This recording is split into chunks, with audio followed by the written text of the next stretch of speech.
have our personal favorites, favorite teams, favorite TV shows. Everyone knows that I love my Saints and Pelicans. My favorite scripted TV show is Power. Favorite reality show, The Challenge. Obviously, my favorite athlete, Drew Brees. Even though he is struggling right now in Denver, and even though he had me yelling at my TV many times because of his nonsensical decision making, especially in clutch moments, even with that being the case, my favorite coach is Sean Payton. People in this region, we are always going to appreciate Drew Brees and Sean Payton for what they did for the Saints and the city of New Orleans. Favorite food, favorite drink, favorite city, favorite state. We all have our own preferences. But if I were to ask you, who is your favorite Yenta? Who would it be? I'm sure some of you guys would say the whoopee cushion. Toot toot! There might be one, maybe two of you with an affinity for enlarged red heads that prefer Joy Behar. Now, I know that Big Red Joy Behar is the favorite Yenta for those working in the medical field. Josephine Behar. She is one of the main reasons that the industry of plastic surgery is recession-proof. Which, by the way, am I the only one that thinks this is hypocritical? Most of these women on The View, they pretend to be worried about climate change. Oh, it's hot outside. Climate change. Oh no, the leaves are changing colors. Carbon emissions. Someone plug that whoopee cushion. They blame fossil fuels for the changing seasons. When there's a big snowstorm, they blame the gas station. When there's a big heat wave, they blame commercial airlines. They pretend like the changing seasons are an epidemic.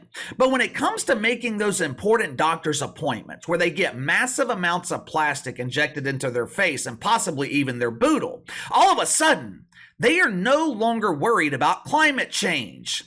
I'm not sure if they know this, but that plastic resting in their face, it comes directly from fossil fuels.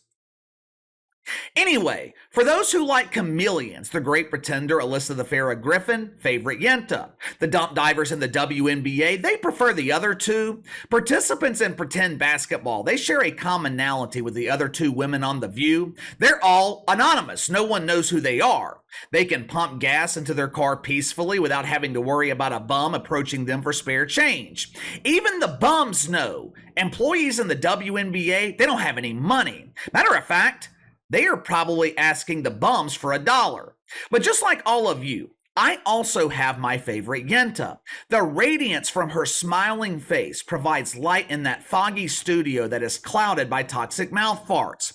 She has a very distinct voice. With the sound of her voice, the lonely women who watch at home, they automatically know that she has no idea what the fuck she's talking about. As a child, she was given the nickname Sun because other kids, they didn't know whether she was a boy or a girl. Sun has a nice gender-neutral ring to it. But gender confusion aside, she grew up to be a beautiful woman, arguably the prettiest woman on the set of The View. The one, the only Asuncion, better known to this audience of lonely women as Sunny Hostin. We're about 6 weeks into the new season of The View, 6 weeks, approximately 30 shows, and Sunny Hostin has failed to generate one headline in the mainstream media. Now, this is very unusual. Producers, they can usually rely on Sun to capture media attention at least once every week, but this season it seems like Sun has been exercising her right to remain silent. A couple of weeks ago, our beauties, they were talking about abortion. It was quite the segment. A group of 5 women discussing abortion when 4 of them are no longer capable of getting pregnant. Hell, they are more likely to need treatment for arthritis than treatment for prenatal care. But that did not stop them from giving their unwanted opinions on an issue that no longer affects them. The mouth farts, they were flowing hard that day. The whoopee cushion was neutralizing the mouth farts with the power of real flatulence. The air in the studio was thick. The aroma, it was masking the natural stench in New York City of body odor and piss. But Sunny Hostin was strangely silent. As a devout Catholic, Sunny Hostin, she is biblically required to be pro-life. Now, this was a real issue, real problem for Sun. That old saying, what is that? That you can't serve two masters? Sun was caught in a situation where she wanted to serve her Catholic faith, but she also wanted to please the deacons at Woke United Methodist. Sun decided that the best course of action would be to remain silent. But that silence, it was only temporary. Yesterday morning, Sunny Hostin, she released the unmatched toxicity that can only come from her facial orifice. Sunny Hostin, she reminds me of the prettiest girl in high school. She's the cheerleader. She's the homecoming queen. She's got the attention of all the boys. You've been wanting to date her since freshman year. You finally work up the courage as a senior to ask her to prom, and to your surprise, she actually accepts. The anticipation is building inside of you for weeks. You're dreaming of what she's going to look like in her dress and what she will look like when that dress is on the floor. You've got everything planned for the perfect night. You have your older brother buy the booze. You've got the cheap motel rented by the hour. The few dollars that you have left over from your allowance, you use that to put gas in your car, which, thanks to the Biden economy, you can only afford 1 gallon of gas. You go pick her up. She's looking absolutely radiant. She's stunning. You can't believe your luck. You're taking the most beautiful girl in school to the prom. You're extremely nervous, naturally so. You're nervous as you're getting into the car. Then all of a sudden, it happens. She starts talking and talking and talking. She's complaining about the radio. She's complaining about the booze that you picked out. She's complaining about the flowers that you bought her. She's complaining about her hair, your hair. She's complaining about the food. Complaining. She literally talks herself from being beautiful into being the ugly duckling.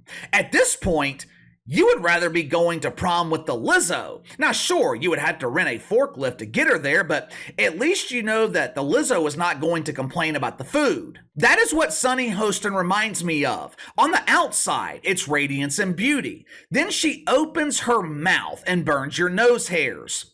Yesterday morning, the beauties on The View, they were once again not entertaining their audience. They were talking about the conflict in Israel. Now, look, I don't care what side of the political aisle that you're on, whether you're conservative or liberal, whether you're a rhino or a shitfuck. What happened to Israel, that should be a nonpartisan issue here in America.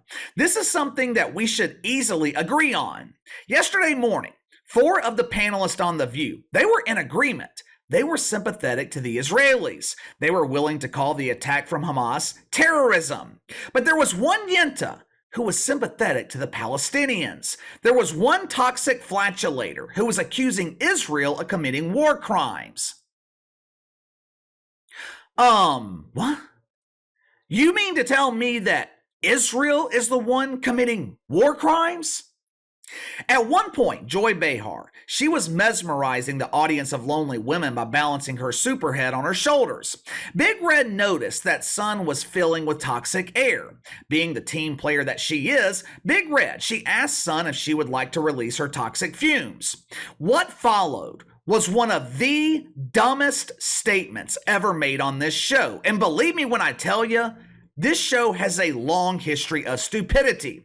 This is the same group that believes Jill Biden is a real doctor. This is the same group that believes Summer is an existential threat to humanity. This is the same group that believes Johnny B. Biden, is a phenomenal public speaker.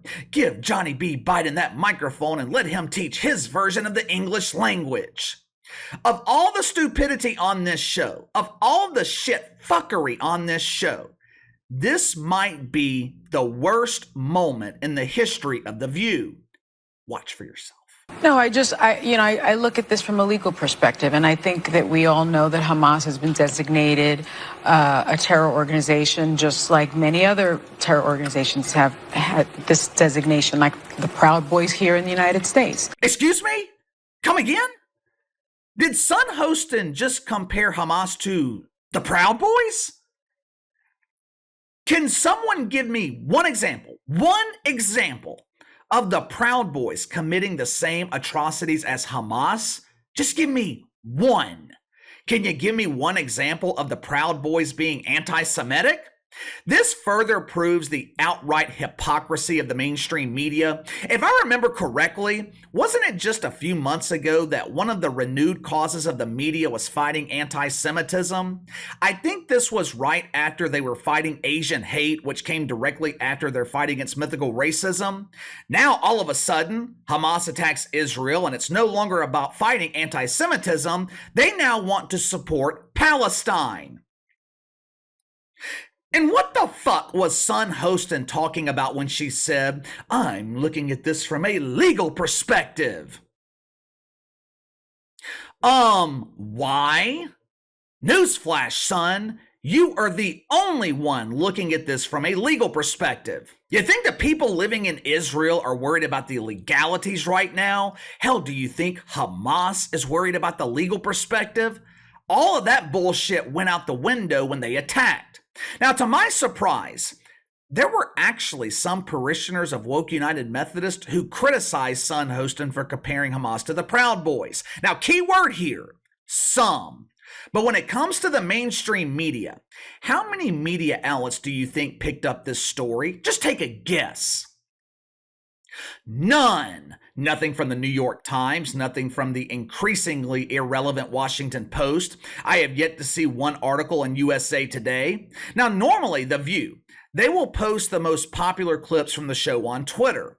Guess which clip they didn't post yesterday? This one.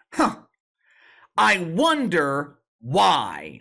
The View represents everything wrong with the American media. Ratings were just released for the first week of October. Somehow, this show has gained 200,000 viewers. The View averaged 2.4 million the week of October 1st. How?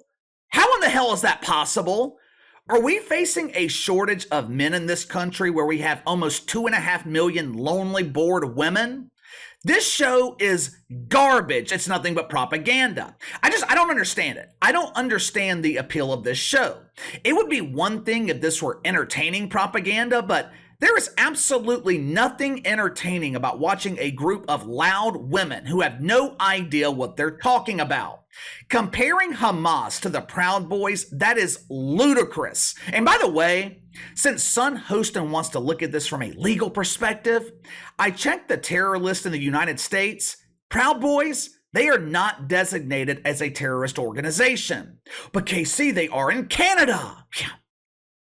Yeah, well, no one gives a shit about Canada. What is their president or prime minister or leader? What is his name? Justin Bilbo or Justin Bongo? Who cares? It doesn't matter what his name is. That doofus is running the beautiful country of Canada right into the ground. But give me your thoughts. Sunny Hostin compares Hamas to the Proud Boys. She is sympathizing with Palestine. She's looking at this conflict from a legal perspective. I have never seen so much ignorance in less than 20 seconds. And yet somehow, The View posted their best ratings of the season. Hell, 2.4 million? That's their best number in months. Who is watching this garbage? You let me know. Sound off in the comments below. Like, subscribe, share the video. I appreciate your support. Best way to contact me is by email at btlkc84@gmail.com, KC_BTL84 on Twitter. I'll see you guys tomorrow.